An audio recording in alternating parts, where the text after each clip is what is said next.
วงอุดมไซได้มีการจัดงานบุญประเพณีบันดาเผาเพื่อเป็นการส่งเสริมการท่องเที่ยว ซึ่งงานดังกล่าวนี้แม้จะได้จัดขึ้นในระหว่างวันที่ 15 จนไปถึงวันที่ 19 มังกร 2026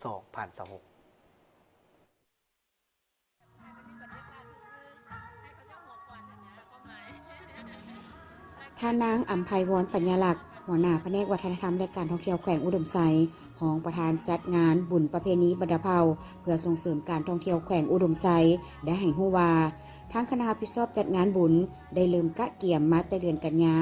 2025เป็นต้นมาซึ่งได้มีการแต่งตั้งคณะรับผิดชอบอนุกรรมการแต่ละฤดูกาลมาฮอดปัจจุบันนี้ความพร้อมของการกะเกี่ยมแม่นสำเร็จแล้ว95ส่วนห้อยและงานบุญประเพณีบันดาเผาแขวงอุดมไซจะได้จัดขึ้นในระหว่างวันที่15-19 วังกร 2026อยู่ที่เดินสนามกีฬาเทศบาลแขวงอุดมไซ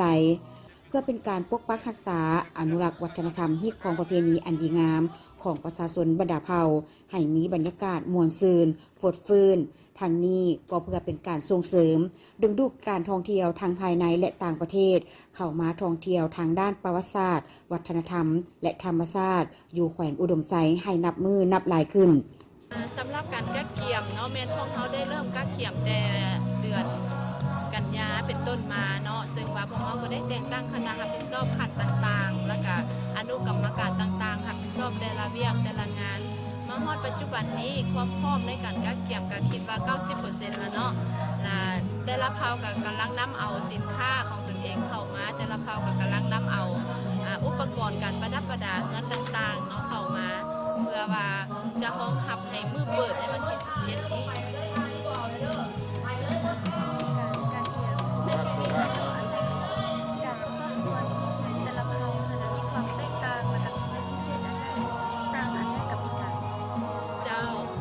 เกี่ยวกับการประกอบส่วนของเผ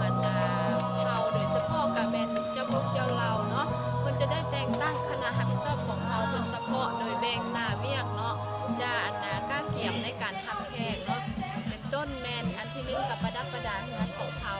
อันที่2โดยการแต่งอาหารเพื่อไว้ให้ซีมและไว้ให้ขายเนาะอันที่3กับพวกเขาจะมีเวทีถ่ายรูปของแต่ละเผาเนาะแล้วก็มีน้องนักศึกษารับแขกรับคนต่างๆเนาะแล้วก็จะมีการเปลี่ยนเครื่องถ่ายรูปมือถือเปลี่ยนเครื่องของเขาเพื่อถ่ายรูปต่างๆเนาะเพื่อให้แขกคนที่เข้ามาได้สัมผัสเครื่องนุ่งของเขาเองในงานจะประกอบมีหลากหลายกิจกรรมเช่นการเที่ยวชมเฮือนบรรดาเผ่าที่เป็นเอกลักษณ์ของ4ชนเผ่าคือเผ่ากะมุเผ่ามงเผ่าฮ้อเผ่าไต้ดำมีการวางแสดงสินค้าหลากหลายการแข่งขันกีฬาหมากคางและยิงหน้าเก็กการชมการแสดงศิลปะวรรณคดีการแสดงกายศิลป์จากโฮงกายศิลป์แห่งชาตินักร้องเสียงดีจากศูนย์กลางและนครหลวงเวียงจันทน์มีการเดินแบบเครื่องบรรดาเผ่า